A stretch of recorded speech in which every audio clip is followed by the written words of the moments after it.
नगर के पास एक गांव में शाम को एक ट्रक आकर के रुका, जिसमें बतलाया गया कि सीमेंट की बोरियां हैं और बहुत सस्ते दामों में बिक रही है। तो गांव के लोगों ने सस्ती मिल रही है, पूरा ट्रक थोड़ी देर में खाली कर दिया। सुबह जब उस कट्टे को खोल करके देखा तो उसमें जो है राख भरी हुई, थर्मल पावर प्लांट की राख। सुन करके लगता है कि उनकी मूर्खता का उस ट्रक ड्राइवर ने या जिसने भी बेचा उसने फायदा उठाया। मूर्खता पर हंसी आती है, लेकिन यहां जहां हम देखें कि बच्चे तो दिन में 300 बार हंसते हैं, छोटे बच्चे, लेकिन बड़ों का एवरेज 15 से 17 बार हंसी का आता है। यानी जैसे जैसे बड़े होते जाते हैं लोग हंसना भूलते जाते हैं। तो जब कोई ऐसे प्रसंग मिलते हैं तो अपने को हंसी आ जाती है, ऐसी मूर्खता पर हंसी आ जाती है। लेकिन ऐसी मूर्खता अपन ने भी कई बार की होगी, उस पर दृष्टि नहीं जा पाती। आज राजर्षि अमोघ वर्ष का प्रश्न है प्रश्नोत्तर रत्नमालिका में, किम मरणम मूर्खत्वम, मूर्खपना ही मरण है। जैसे कि जो वृद्ध व्यक्ति होता है कुछ भी करने में समर्थ नहीं होता, ऐसे ही मूर्ख भी जो है एक जो जीवित व्यक्ति कर सकता है वैसा करने में समर्थ नहीं हो पाता। जहां हमने कहा कि जब ऐसे सस्ती कोई चीज मिलती है तो उसके ऑफर में बहुत सारे लोग बह जाते हैं। एक बार जहां पहले कैमरे में रील डलती थी और एक व्यक्ति ने जो है अच्छा पैक करके 12 का जो है पेज और बहुत सस्ते में जो है रोड पर खड़े होकर के बेच रहा था। उसको खरीद लिया, बाजार में 100 रुपए की आती है और वो जो है 15 रुपए में बेच रहा है। और जब खोल करके देखता है तो सारी जो है उपयोग की हुई थी, कुछ काम की नहीं। तो ऐसी जो है लोक कषाय के कारण में प्रवृत्ति होती है। एक व्यक्ति जो कि बड़ा कंजूस था, एक बार बार गंगा में जो है डुबकी लगा रहा था। लोगों ने पूछा क्या हो गया कि इसका 1 पैसा गिर गया है, उसके लिए ये डुबकी लगा रहा है। और बाद में जब नहीं मिला तो उसने कहा कि हे गंगा मां, ये तुम्हारे लिए समर्पित है। दक्षिण व्यापार के लिए गया और वहीं पर उसको खबर मिली कि उसकी मां की मृत्यु हो चुकी है। कंजूस था तो सोचा कि वहां जाऊंगा तो बहुत खर्च होगा, यही एक नारियल उनके लिए अर्पण कर देता हूं। और नारियल खरीदने के लिए दुकान पर गया तो बताया 10 रुपए का है। उसने कहा भाई सस्ते में, तो तुम्हें सस्ते में चाहिए है तो वहां पर जहां पर थोक में बिकते हैं वहां पर चले जाओ। वहां पहुंचा तो कहा 5 रुपए का है। कहले भाई इतनी दूर आया हूं और कम करो। कहले भैया यही चाहिए सस्ता, तो गांव में चले जाओ। गांव में पहुंचा तो वहां पर 1 रुपए का नारियल बताया। तो उसने कहा कि भाई मैं इतनी दूर आया हूं, आपको तो जो है मुफ्त में दे देना चाहिए। तो उन्होंने कहा कि मुफ्त में चाहिए है तो जंगल में चले जाओ, वहां पर जिन पेड़ों के कोई मालिक नहीं होते वहां पर तुम्हारे लिए जितने चाहिए उतने उतार सकते हैं। और लोग के वशीभूत हो जंगल में पहुंच गया। नारियल के वृक्ष बहुत ऊंचे होते हैं, चढ़ना आता नहीं, लेकिन फिर भी लोग के वशीभूत हो उस पर जैसे तैसे उसने चढ़ने का प्रयास किया और वहां पहुंच गया। तोड़ना आता नहीं था और तोड़ने की कोशिश में जो है उसके पैर फिसल गए। नारियल का पेड़ जो है थोड़ा टेढ़ा था, तो उसने वो जो है उधर उसकी एक झाड़ी को पकड़ करके लटका हुआ था और बचाओ बचाओ चिल्ला रहा था। एक ऊंट वाला निकला, उस ऊंट वाले ने उसको देखा, कहा तुम्हें बचा तो सकते हैं लेकिन कुछ पैसे देना पड़ेंगे तुम्हें बचाने के। अब ऐसी स्थिति थी, उसने कहा 500 रुपए जेब में रखे, सारे तुमको दे दो। ऊंट वाला जब वहां पर नीचे आता है, लेकिन उसकी जो ऊंचाई ज्यादा रहती है तो पकड़ नहीं पाता, तो उसने ऊंट के ऊपर उसने खड़ा होता है और उसके पैरों तक हाथ ले जाकर के जैसे ही वहां पर पैर पकड़ता है, इतने में ऊंट जो है आगे बढ़ जाता है। अब वो जो है दो लटके हुए वहां पर,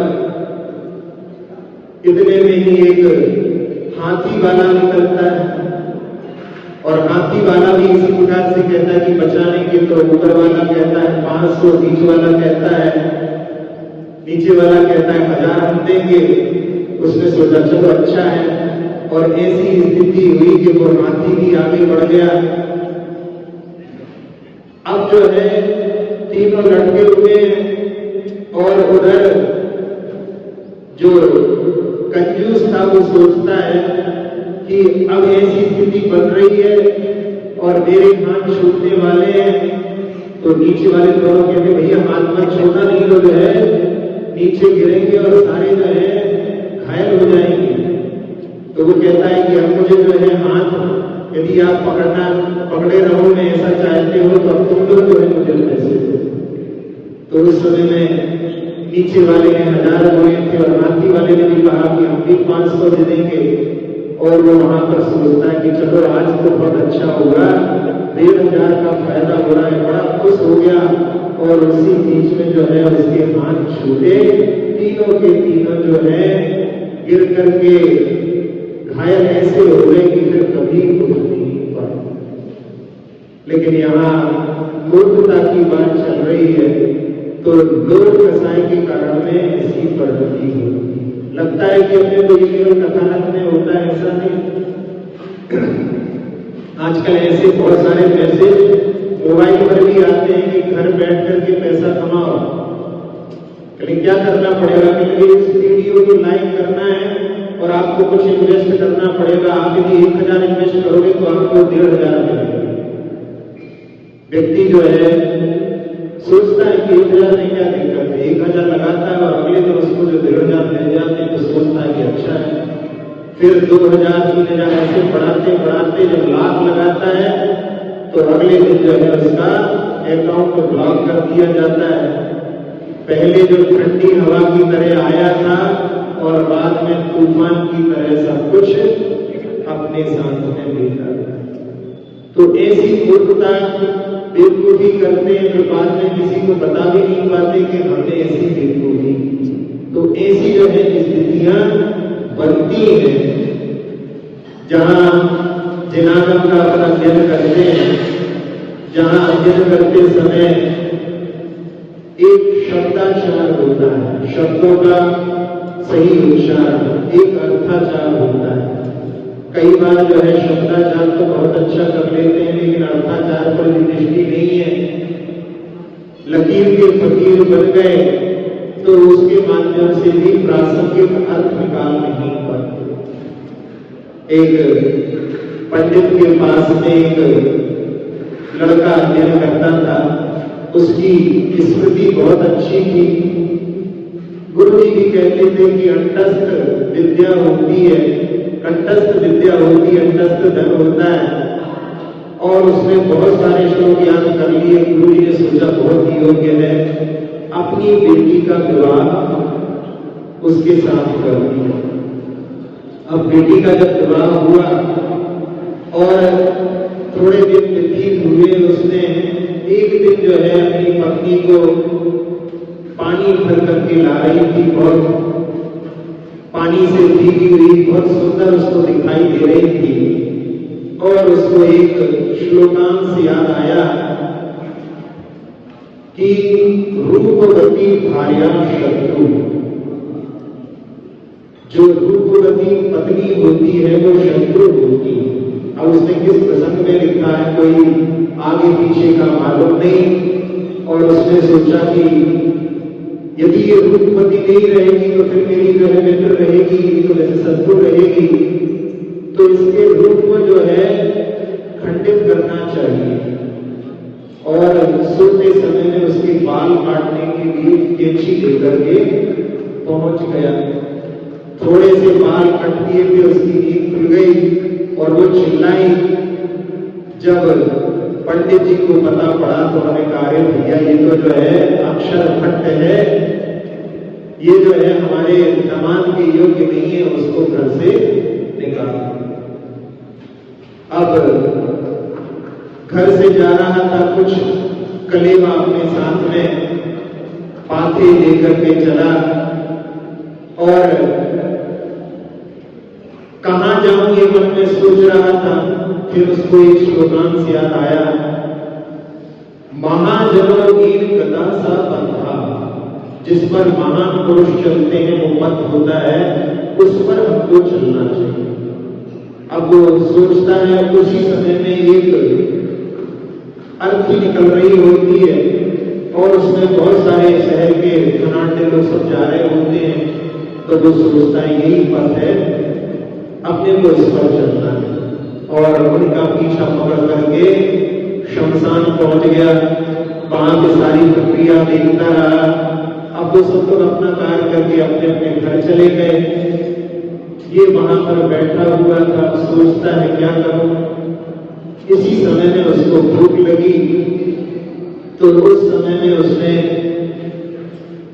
सोचा कि भोजन कैसे करना चाहिए, और उसमें फिर उसको श्लोकांश याद आया कि बंधु भी सह भोक्तव्य, यानी बंधुओं के साथ में भोजन करना चाहिए।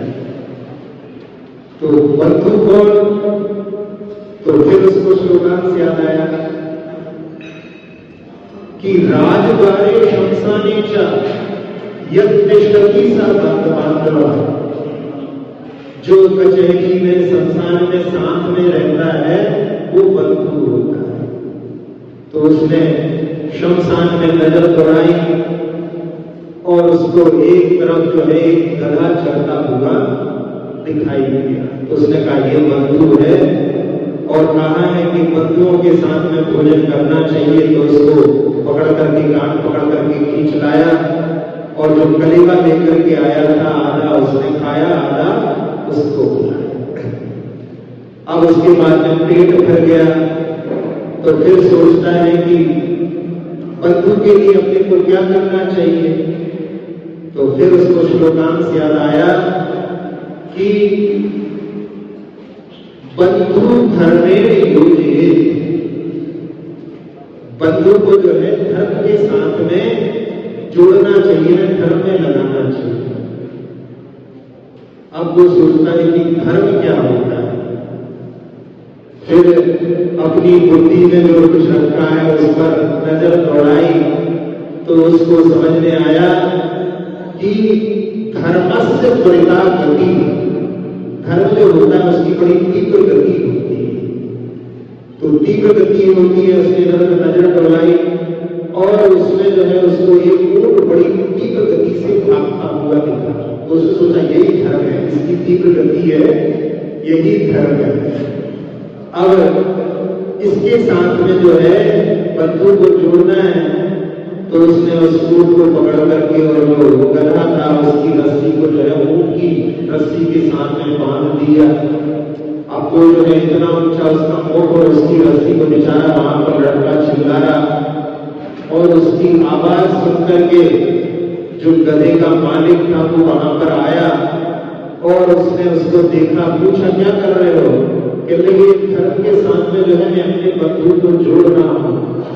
तो उसने सोचा कि ये तो जो है महामूर्ख है, और एक डंडा उठा करके उसकी सारी जो अक्षर भट्ट था, सारी जो है विद्या का वहां पर कचूबर निकाल। तो ऐसी जो है अक्षरों को पढ़ लिया, लेकिन यदि अर्थ पर दृष्टि नहीं है, प्रासंगिक अर्थ नहीं मालूम, तो उसके माध्यम से भी जो है मूर्खता के दिग्दर्शन हो जाते। एक जगह पर प्रतिक्रमण करते थे श्रावण लोग, और प्रतिक्रमण में एक दैवसिक प्रतिक्रमण होता है, दिन में किया जाता है शाम के समय में, और एक होता है रात्रि। तो उसको प्राकृत भाषा में देवसी रायसी ऐसा बोलते हैं। तो उसमें जो प्रतिक्रमण पढ़ते थे उनका नाम जो है रायसी था, तो वो रायसी प्रतिक्रमण या रायसी प्रतिक्रमण का कायसर करते हैं, ऐसा उसने बोला। और उसी में एक देवसिंह थे, जब उनके पढ़ने के लिए आया तो उन्होंने देवसिंह प्रतिक्रमण पढ़ा। तो तीसरा व्यक्ति जो भीम सिंह था, जब उसकी बारी आई तो उसने जो है भीम सिंह प्रतिक्रमण के नाम से कायसर करने लगा। समझ में आया कि देवसिंह जो है देवसिंह कह रहे हैं, लेकिन वहां पर उसका नाम उससे मिल गया, तो वो बात अलग हो गई। लेकिन भीम सिंह कोई प्रतिक्रमण नहीं होता, लेकिन शब्द को पकड़ने के कारण में उसने सोचा कि इनके नाम से प्रतिक्रमण है, तो हमारे नाम से भी प्रतिक्रमण होना चाहिए। तो ऐसी जो है अक्षर के माध्यम से यदि उसका प्रासंगिक अर्थ यदि नहीं मालूम है, तो उसके माध्यम से भी जो है ज्ञान का उद्घाटन नहीं होता। जहां कई प्रकार के मूर्खों का वर्णन हमें कवि आचार्य ने किया है, उसमें एक उन्होंने गल्ल स्फोटिक नाम के मूर्ख का वर्णन करते हुए लिखा कि वो अपनी ससुराल गया, और ससुराल में जब सास ने बहुत प्रकार के पकवान बनवाए, लेकिन बहुत सारे रिश्तेदार वहां पर आए थे, और उनके सामने उसको जब परोसा गया तो लाज में उसने कुछ भी नहीं खाया। शर्म के कारण में नानोतर करता रहा, और जब शाम को भूख लगी तो उस समय में उसने जिस कक्ष में ठहरा हुआ था, वहां पर जहां जो पाटा रखा था उसके नीचे नजर दौड़ाई तो एक तसले में चावल रखे हुए, सूखे चावल। अब भूखा था तो उसने एक मुट्ठी जो है चावल उठा करके और अपने मुख में डाल दी, और इसी बीच में उसकी पत्नी आ गई, और अभी मुख में डाले थे, जवानी आने की बात तो बात हो नहीं पाई थी, मुंह पूरा फूला हुआ था। और उसने जब पति को देखा तो पूछा क्या हो गया, आपको कुछ बोल कैसे सकता था, मुंह में चावल थे। और पति ने समझा कि इनको कोई जो है रोग हो गया है, व्याधि हो गई है, और वो रोते हुए अपनी माँ के पास गई। माँ जो है थोड़ी थोड़ी आई, और वो जो है अपनी गाल फैला करके बैठे हुए हैं, उनको देख करके कि अरे कोई बहुत बड़ी व्याधि हो गई, हमारे यहाँ पर आए और आपको व्याधि हो गई है, अब हमारी तो बड़ी बदनामी हो जाएगी। और उसी समय में उसकी कुछ सहेलियां भी वहां पर आ गई, और वो सबको वहां पर लगाने लगी कि नहीं, कोई ये वाली बात के द्वारा हुई होगी, कोई पित्त के द्वारा हुई होगी, कोई कफ के द्वारा हुई होगी। कोई बोलने लगे इन्होंने जो है कुल देवी की पूजा की है, इससे ये व्याधि हुई होगी, अपनी लगा रहे हैं। और उस समय में वो सोचती है कि इनकी व्याधि जल्दी ठीक होनी चाहिए, और एक वैद्य जी को बुलाया गया। वैद्य जी आए और उन्होंने देख करके उनकी स्थिति को समझ गए, उन्होंने दृष्टि नीचे भी डाल दी और देख करके समझ गए कि उन्होंने चावल मुंह में भरे हैं, लेकिन अच्छा बेवकूफ व्यक्ति है तो अपना पैसा जो है बनाना है, तो जैसे आजकल भी होता है, तो वैसे ही जो है उसने कहा कि इनको तंदुरी व्याधि हुई, और इसका जो है यदि आप अच्छा पैसा दोगे तो हम इसका जो है इलाज कर सकते हैं। और उस समय में सासू ने कहा कि हम तुम्हारी हर मांग पूरी करेंगे, आप हमारे दामाद को जल्दी स्वस्थ कर दो। तो उसने गाल में चीरा लगा करके और अंदर की जो चावल थे वो दिखाई, देखो ये कीड़े पड़ गए हैं तुम्हारे दामाद के गाल में, ऐसा कहकर के सब लोगों के लिए वहां पर संतुष्ट कर दिया। और वो मूर्ख जो है वहां पर उसका नाम गंध स्फोटिक इसके माध्यम से पड़ा। तो ये जहां व्यक्ति जो है सही तरह से जब कोई निर्णय नहीं कर पाता तो उसके लिए, मूर्ख के लिए वहां पर मरण के समान कहा गया है।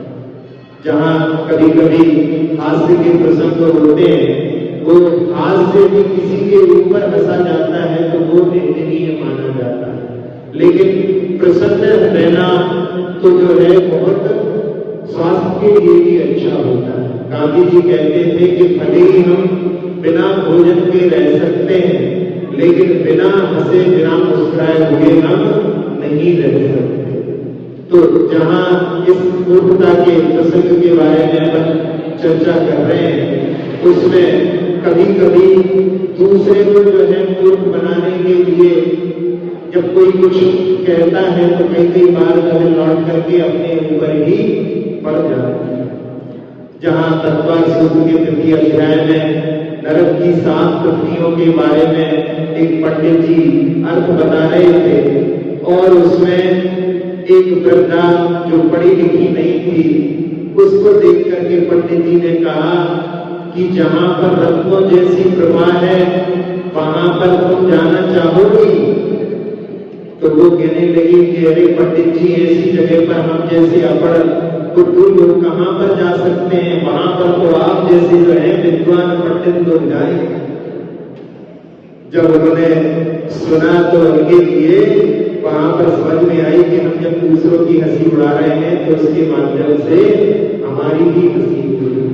तो ऐसी हास्य कसाय जो होती है, वो जब दूसरे के लिए हंसी उड़ाई जाती है तो उसके माध्यम से ऐसे कर्म का बंधन कर लेता है कि स्वयं जो है हंसी का पात्र होता है, मूर्खता को प्राप्त होता है। तो यहाँ क्या मरण है, तो उसके लिए कहा है मूर्खत्व। मूर्खत्व को जो है मूर्ख बने को ही मरण के समान कहा। जब जहां कहीं ऐसे प्रसंग आते हैं, उसमें कुछ प्रसंगों के माध्यम से जहां व्यक्ति धन आदि के लिए प्राप्त करने के लिए सामने वाले को ठगने का प्रयास करता है और स्वयं ही ठगा जाता है। एक व्यक्ति ने, जिसके घर के पास में एक पेड़ था और पेड़ की छाया बाहर पड़ती थी, उसमें जो है 2-4 व्यक्ति बैठे हुए थे और उसने कहा कि तुम लोग इस छाया में बैठते हो, इसकी जो है तुम्हारे लिए पैसे देना चाहिए। तो उन्होंने कहा कि सेठ जी छाया बेचोगे क्या? कहले हाँ, छाया बेच, तुम्हें खरीदना हो तो खरीद सकते हो। और उसको 100 रुपए में जो है छाया बेच दी। अब पेड़ की छाया एक जगह तो रहती नहीं है, वो जो है जैसा सूर्य घूमता है वैसी घूमती है। तो वो कभी कभी उनके पहले तो घर के बाहर बाड़े में, जो बाड़े के बाहर रहती थी तो वो बैठे रहते थे, लेकिन जब वो घर के अंदर आती तो वो सारे लोग घर के अंदर भी बैठने लगे और ताश आदि खेल करके शोर आदि करने लगे। अब पंडित जी को उनको जो है सेठ जी को समझ में आया कि ये तो जो है हमने मुसीबत मोल ले ली। बाद में उनसे कहा, तो उन्होंने कहा कि आपने जो है 100 रुपए में बेची, लेकिन अब हमें 1000 रुपए दो, तब जो है हम आपको जो है छाया वापस करें। लेकिन उस समय में मूर्खता के कारण फंस गए थे और क्लेश चालू हो गया था, तो 1000 रुपए दे करके उससे छुटकारा हो गया। ऐसे ही एक व्यक्ति जो कि अपने बड़े भाई के कहने पर ससुराल जा रहा था, बड़े भाई की ससुराल में जा रहा था, छोटा भाई था, मूर्ख था, कुछ भी बोलना भी नहीं जानता था। तो भाई ने कहा कि देखो, सही जगह पर हाँ पे हाँ बोलना और ना पे ना बोलना। उसने कहा कि आप तो हमें बिल्कुल समझते हो, जानते हैं हमें कैसे क्या बोलना है। फिर भी उसने कि पहले जब कोई प्रश्न किया जाए उस पर हाँ बोलना है और दूसरे प्रश्न पर ना बोलना है, ऐसा जो है उसने रट लिया।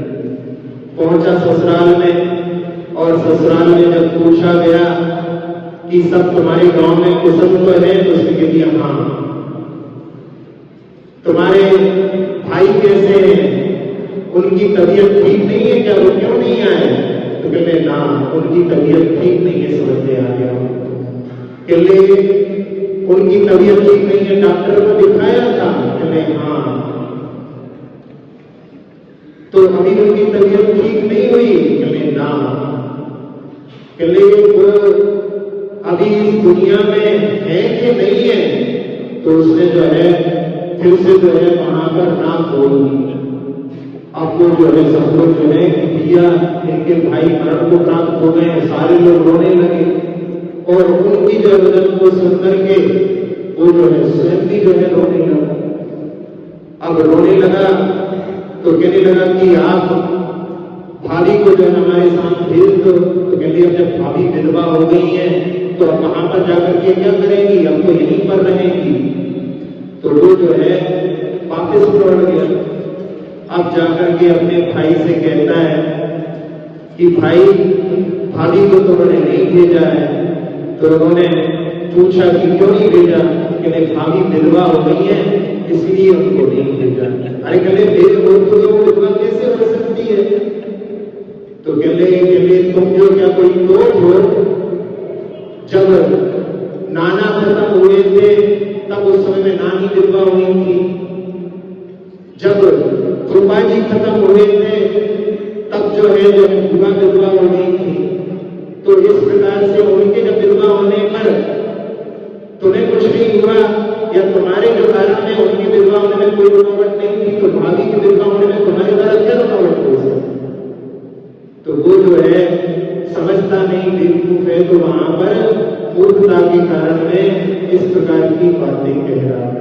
लेकिन जो प्रसंग अपन चल रहा है उसके माध्यम से कि जो मूर्ख बना होता है उसके माध्यम से जो वर्ण के समान होता है, उस मूर्खता को जो कि कषायों के माध्यम से अनादिकाल से जीव ने अपने जीवन में कई बार जो है इस प्रकार की गलतियां बेवकूफियां की हैं। और जब तक जो है समीचीन सम्यक ज्ञान प्राप्त नहीं होता तब तक जो है संसार में बार बार जन्म, बार बार मरण होता रहेगा।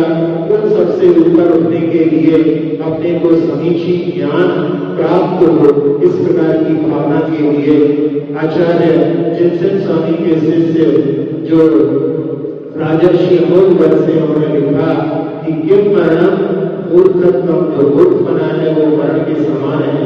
ऐसे मूर्खपने से ऊपर उतर के समीचीन ज्ञान सबके लिए प्राप्त हो, इसी भावना के साथ में अक्षर पद मात्रा से दूषित वचन अगर महीन रहे और प्रमाद कषाय के वश में सम्यक अर्थ विलीन किए। जिन वाणी माता मेरी सब त्रुटियों को क्षमा करें, तेरा आशीष शीघ्र हम सबको केवल लब्धि रमा मिले। प्राप्त हमें भगवती समाधि परिणामों की शुद्धि हो। निज आत्म उपलब्ध हमें हो, शाश्वत सुख की सिद्धि हो। चिंतित वस्तु दात्री माता चिंतामणि उपमाति, करुण वंदना पूर्ण विनय सिद्ध